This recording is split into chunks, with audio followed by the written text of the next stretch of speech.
बापरे! ही भांडी भांडी वैतागले मी या भांड्यांना खरंच ना. सारखी भांडी निघतच असतात. चहा करा तरी भांडी निघता, नाश्ता करा तरी भांडी निघता. कधी कधी तर मला असं वाटतं ना की ही भांडी आणि हे सिंक एकमेकांच्या प्रेमातच पडलेली असतात. कधीच एकमेकांपासून वेगळी राहत नाही.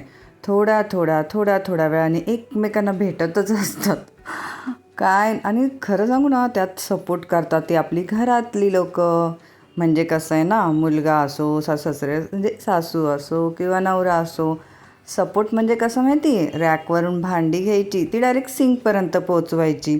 मधी आधी कुठे ठेवायची नाही. किंवा धुवून जर ग्लास जरी असेल ना पाणी प्यायचा, तरी तो फक्त पाणी प्यायल्यानंतर धुवून रॅकवर ठेवणार नाही, कधीच नाही. तो डायरेक्ट सिंकमध्ये. त्यामुळे सिंकजवळ भांडी ही असणारच असणार. तुम्हाला काय वाटतं हो? नक्की मला कमेंट करून सांगा. तुमच्याकडे पण असंच आहे का? आणि तुमची चिडचिड होते का भांडी बघून?